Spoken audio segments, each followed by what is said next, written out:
Файлын сан орсон өөрчлөлтийн заавар бичлэгийг оруулж байна. За файлын сан модуль руу оронгууд явсан бичиг, ирсэн бичиг, гүйц захирлын тушаал, архив, тохиргоо гэсэн шинэ төсүүдтэй болсон өөрчлөлтүүд орсон. За файлын сан руу оронгууд явсан бичиг нь шууд харагдана. За үүсгэхээр дараад төрлөө сонгож өгнө эхлээд. За төрлөө болохоор тохиргоо хэсгнээс халуун бичиг баримтын төрөл гэдэг хэсэг дээр төрлөө сонгож оруулж өгнө. Төрлөө оруулаад ирсэн байгууллага сонгож өгнө. За энэ хэсэг нийт харилцагчдынхаа жагсаалыг оруулсан. Тэгэхээр харилцагчдаасаа регистр юм уу нэрийг нь бичээд харилцагч нь ороод ирнэ.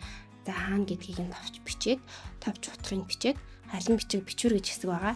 За тухайн хэсэг дээр нөгөө оруулах хэсэг документ хэсэг ирнэ.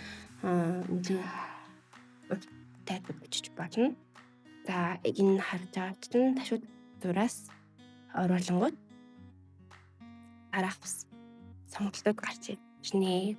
За тэгэхээр үүсгэх тогноогоо сонгож өгөөд за мөр хэсэгт нь явсан бичгийн файлыг оруулаад өгнө. Үүсгэх дээр дараад нэрээ өгөөд өөрийнхөө файлыг оруулах дээр дараад бүх төрлийн файлууд уншнаа. За тэгээд хадгалаад хаах дээр дарж өгнө. За файл оруулаг готчихъя. За гэхдээ энд заавал файл оруулахгүй болохоор батлагдаж хаагдахгүй. Тэгэхээр энэ дээр заавал оруулж өгнө. За энэ төг хөтлөл гэдэг хэсэг нь болохоор энэ бүртгэх, хариуцсан захирал хянах, гүйц захирал хянах, хаагдсан гэдэг төлөвүүдийн лог нь харагдана гэсэн энэ хэсэг. За одоо батлаад хадгалаад батлаад за батлах болгондоо тэмдэглэл хөтлөөд явна. За танилцсан тэрөө дараад уншингууд дараагийн төлөв рүүгээ гүйц захирал хянах гэдэг төлөв рүү очно гэсэн. За энэ төлөвүүдийг очиж байгаа хүний нөөц тохиргоо модулаараа хийн. За энийг тайлбарсан дараа хэлье. За хаах дээр дараад дахиад ерөн талбар болгон дээр тэмдэглэлүүдийг бичээд хаагдсан болгоод явна.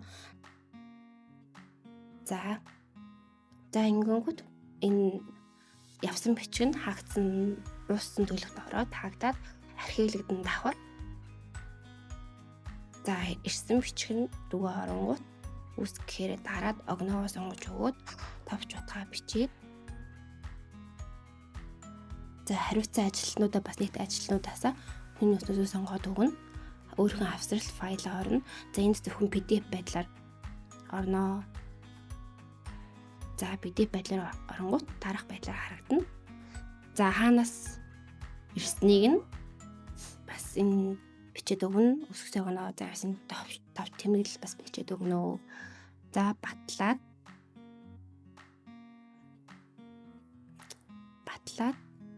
шийдвэрлэх төвшин нь хаана очих вэ? Хин дээр очих вэ гэдгийг очиогдоод за тэр хүн бас батлаад үлээ авсан төлөвт орно. За мөн бас ирсэн бичиг нь архивлагдаад явна.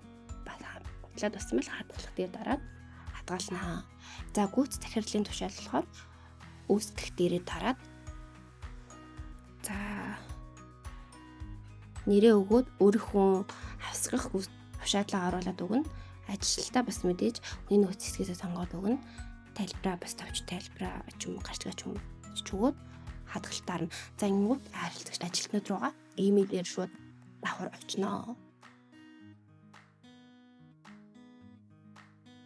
За тэгээд саяны хийсэн бүх үйлдэлүүд манай архив дээр шууд ороод явчихсан байгаа.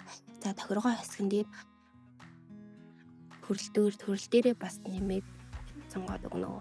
За гол нь энэ хариуцсан захирал гүйцэх захирлын тохиргоог хийж өгнө. За энэгээр болохоор хүний нөөц модуль руугаа оронгууд альб нэгж дээрээ дараад үсгээ дараад альб нэгжээ сонгож өгөөд толгой альбаа сонгоод тэгээд илгээх хуудас дугаарын толгой тэмдэг гэдгийг сонгож өгөөд удирдлагаа сонгоод хадгалангууд тухайн хэлцээрээ ирсэн юм уу явж байгаа бичгээ нөгөө яг энэ тохируулсан тохиргоогоор батлаад явна гэсэн үг.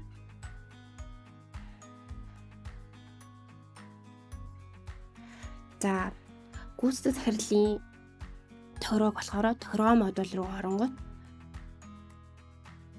компаниуд гээд хэрэглэгч болон компаниуд дээр дарангуут өөрхөн компани дээр дараад файлын сан гэдэг хэсэг байгаа. Өөрийн компаниуд дарангуут. За тэгээд засах дээр дарангуут дараад энэ хэсэг дээрээ гүйцэтгэх захирлаа оруулаад өгнө. Тэгэхээр гүйцэтгэх захирал нь тохиргоон дээр орчноо.